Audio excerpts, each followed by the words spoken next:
Hello gamers, this is Tom Seidner, the Lonely Gamer, and this morning I'm going to do a components review for you. So I'm not actually going to tell you how to play this game, but I do want to go over the components of this game because they are absolutely outstanding. I have a video that I'm going to be putting up of me playing a solo game for all you lonely gamers. This game actually comes with an actual automated player that you can actually play against, and they put a lot of effort into making that work. It has its own rule book for the automated player, and it's very nice. And I do have a solo game that I played against the automated player. It's kind of long, so that's why I wanted to do this separate video for the components in this, because I think they definitely deserve a looking at and deserve a thumbs up for Stonemaier Games. This is put out by Stonemaier Games, and I wish every game company would follow their lead when it comes to the components that they put into their games. The first component that I want to show you is not even a component of the game, but it's the box that the game comes in. The box is absolutely fantastic. It is probably twice as thick as most boxes. It's heavy, it's durable, it's going to keep your game safe and sound and wonderful. Another thing I like about the box is if you look right here, it actually gives you a recommended way to put the game back in the box. Now, the one thing I have to say, it does not have an insert. It has a little insert I'm going to show you for some of the plastic pieces, but it doesn't have a main insert. But it does give you a recommendation of where to put things in the box. So let's go ahead and take a look at the components of Scythe. Alright, so first of all we have rule books. The rule books are very well done. There's a rule book for the main game.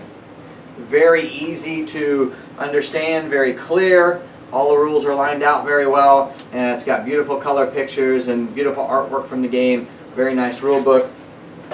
It also comes with a rule book for the solo game. So this is unheard of, but they actually have a separate rule book specific to the solo game. For you lonely gamers out there, this is perfect. Then it also has a quick reference guide, a nice stiff cardboard quick reference guide. Turn order and stuff on it, which is really nice. And then it comes with an achievement sheet where when you play the game you can actually write down when the different factions have excellent achievements, and you can actually keep track of some of your game achievements here. Really, really good, nice, really unique, very wonderful. So let's take a look at some of the plastic components for the game. Nice insert for the plastic components of the game. Some foam to keep them safe. Now first of all, you have the characters for each player. There are 5 of them. This is a 5-player game. So you can see that all of these characters are high quality, very nice detail, and each one of them has a different scope. I'm going to bring one closer to you so you can actually get a better look at it. This is the yellow player. Very nice scope. The blue player, which is actually the Nordic player, I think. So each one has its own molded colored base. So that's very nice. These are actually glued onto these colored bases, so it's very easy to keep track of your player. In this day and age where people are, getting really, cheap about their components, a lot of companies have gone back to cardboard stand-ups, and that's one thing that I do not like. There are several games that I would like to buy, but because they have cardboard stand-ups, I just am not interested. And I know they're good games. One of them is Dead of Winter, and if that had plastic miniatures in it, I'd be all into it, but it's got cardboard stand-up, and it's one thing that I just don't care for. And so, I really respect a game company that puts this much effort into the components into their game. The components to some people are almost as important as the gameplay itself. Then we have mechs. Each faction has 4 mechs, and each mech is a different scope and sculpted in the color of the faction. And so we've got the yellow here, nice tractor looking mech. We have the blue here, kind of a spider looking mech with a nice cannon on it. We have the white, almost one of your traditional looking walker mechs. We have the red, which has some nice blades on it. To be honest with you, when I saw first pictures of this, I thought the blades were bent, but I think they're supposed to be that way. Very, very nice. And then we have the black mech, which is a very nice sculpt as well. So, very nice sculpt and a very nice tray to be able to put your pieces back in when you get done with them. So, top notch. Each player has a pack of wooden pieces that comes with the game. Kind of reminds me of some of the games of old, and I'll go through what each player gets. So you get this little marker here. This is your action marker. You use this to determine, you know, what you're going to do on your turn. We have several buildings that you can build. This is a mine. This is your armory. This is your monument right there. And this is your windmill. These are some of the buildings you can build in the game, and they actually help you out. Then you've got your stars. These are the tokens that you're going to use when you actually advance in the game. The first person to get 6 of these on the board is actually the winner. Then you've got your people, your workers, which the most amazing thing about this game is the actual workers for each faction are different. So they actually went to the extent of actually making different workers for each faction. I like the blue workers because the blue workers have little hats that come to a point like a little wizard. I'll show you here. So I'll show you the difference. I'm not going to show you all of them, but they're all different. So they even took the time to make different little meeples for each one of the factions. I don't know if you can see that very well in the video, but you can see the yellow, it's got kind of a little flat top on his head, and the blue have a little hat on their head that goes up like a wizard's hat. So try to get these so you can see them a little better, but it's amazing that they put this much detail into the game. You also have a token each for your popularity and a token each for your power. Those go on the board. And then you have these tokens, and I'm going to talk about these tokens in conjunction with the player board. So let me grab a player board out of here just so you can see this, how this works together. So inside you have a faction board, and I'm going to show you that each faction board has different artwork, and each faction board has different special abilities when you apply your mechs. So when you play the game and you pick your faction, you're going to take the faction board that applies to your color that you take.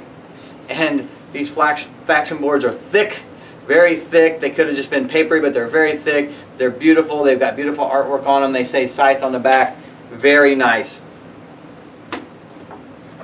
Then you're going to have an action board. Each one of these action boards are not associated with a faction, but you draw one at random, and then people have different actions, the combinations of actions you can perform. So every time you play this game, it might be a different game for you because you could have a different action board associated with your faction, and the artwork on these action boards are beautiful. Go through them all here. The only complaint I have is this one, which I played before, actually has a line here that says "or," and it's very hard to see because of this black bar that comes up here. So that was an issue, but that's a minor issue. These boards are super, super thick. Look at that. Look how thick that board is. The reason it's super thick is because Stonemaier actually went to the trouble of actually indenting these boards. These are actually 2 boards, one sandwiched on top of the other, and the top board has holes in it. And I'm going to tell you why that is amazing. So I'm going to lay these down. I'm going to go back here and I'm going to show you something here. Your pieces fit into this board, and This is phenomenal. This is one of the things that blew me away about this game. So when you play this game, you actually put the pieces into the board. So you place them here, and they're actually secure in the board. Look at that. I can turn the board up, and the pieces are still in there. Do you know how many games I play where the pieces just slide around on the board, and you're like, was this here? Was this there? Look at that. Look. Look at that. Look at that. Look at that. Look at that. Look. That is amazing. This is a quality component. All you other game companies out there, take a look at this. This is how you should be making your games. You also have a place to put these in there, and you have places for your buildings. Look at this. Everything has a place, and everything fits securely into that place. Amazing. Wonderful job, Stonemaier. You should get an award for component design for this. Alright, what else do we have here? We've got a couple battle dials. These things are awesome. So when you're in a battle with somebody, you secretly select how much power you want to add to the battle. So you even have the ability to put battle cards on these. I've got a battle card, and you can slide it right underneath this thing here. So when you're doing a battle, you set this up, you lay it down, the other person sets up theirs, lays it down, you reveal, and you can see exactly what's going on here. So these things are really nice. Really nice quality. Beautiful artwork on them. Very, very good. Thick, sturdy. Very nice.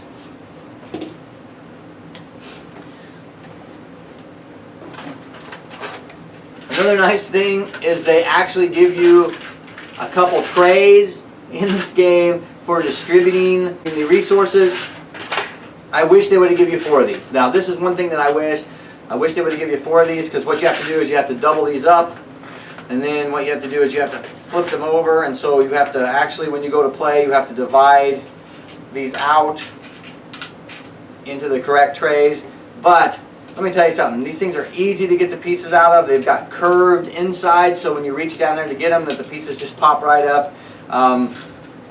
Very handy and very nice. The resources are made of wood. You've got 4 resources. You have wood, steel, and then over here you have food and oil, all wooden tokens, all really nice. Very, very nice quality. You've got the money. The money is top quality. I think if you kickstarted this game, you got metal money, but the cardboard money is pretty much just as nice as the metal money, just it's not metal. But I'm going to show you here, if you can see, but they're all, each denomination is different. It has a different artwork on it. They all say on them what they are. They're very thick, easy to pick up, easy to handle. Very nice. I will say that they give you, so far in the games that I've played, they give you a lot more money than what you need. But yeah, here's the money. Very, very, very nice money. I bet the metal money is just absolutely beautiful. But even these are very nice. No complaints about that.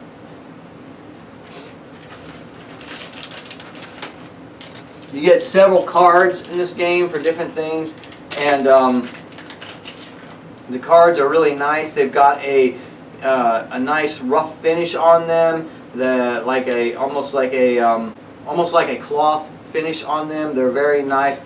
All of them have beautiful artwork on the cards, as you can see, and they're all different. Every card in this has different artwork. I haven't seen any card in this game that has repurposed artwork. Very, very nice art, very nice cards, very solid. If you want to have a complaint, these are not a standard size card. These might be a Tarot size card, but you're not gonna be able to sleeve these with standard cards. But you're not shuffling these either. Most of these are you draw, read them, put them back. So I think they're going to hold up really well. They're very, very nice and very sturdy cards. Probably the last thing we're going to look at, and just because it's kind of hard to get out, is the board for the game. And probably my only complaint about the game is that the board, and this is really a weird complaint because it's a good thing, it makes a bad thing, but this board is huge, and they've got it folded up a bunch of times, and it's a little tricky to get it unfolded. And to be honest with you, the board is so heavy and so solid that when I unfold it, I'm always afraid I'm going to break it because it kind of twists and turns in some kind of odd ways. I'm going to pause this for a second. I'm going to move some of this stuff out of the way. I'm going to unfold this board for you so that you can kind of get an idea of how it unfolds. But it is a beautiful board. It's nice and big. And on the front of this board is the regular board, and on the back of the board, if you kickstarted the game, there's a second board that actually makes a larger board. Now this board is large already. I don't know if I want to play with a larger board, but it does give you the option if you have the extended board, which they'll probably actually sell eventually, to make it like twice as big. Okay, so I'm back. I've cleared the table so I can actually put the board up. So I'm going to set this board out. I'm going to show you how many times it folds because it has a lot of folds. So there you go. And then, like I said, it's got kind of a weird folding architecture, so you got to kind of figure out, you know, how everything unfolds. I think there's a trick to it, but so far I haven't figured out the trick. And like I said, I'm always afraid I'm going to break it, so I'm going to turn that. It's kind of like a puzzle. There we go, and as you can see, it folds out several times, and there we go. So it's a huge board. It doesn't even fit on this table if you put it this way. It's hanging over the edge, probably a good, you know, inch on both sides. If you turn it this way, it will fit. And like I said, if you look on the back side, I'm going to hold this up so you can see the back side.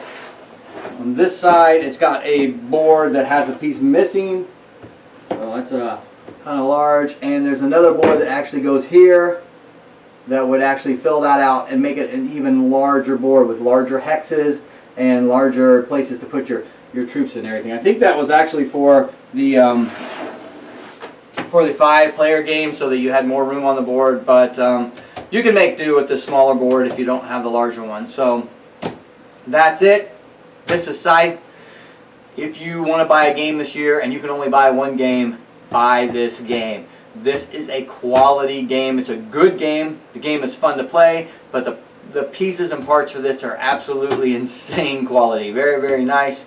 If you want to know more about playing the game, I have a very long video where I actually play the solo version of this game, and you can watch the whole game. And it's amazing. And if you want detailed rules on how to play this game, I highly recommend you check out Rodney Smith's Watch It Played on Scythe. That guy does excellent videos. I'm not going to try to compete with him and do a full rules video on this because he just does it the best, and so I recommend you go watch him. Otherwise, this was the components review for Scythe. If you have any questions, put them in the comments below. I'll definitely answer them for you. And as far as that, just keep on gaming. And this is A Lonely Gamer, and happy gaming.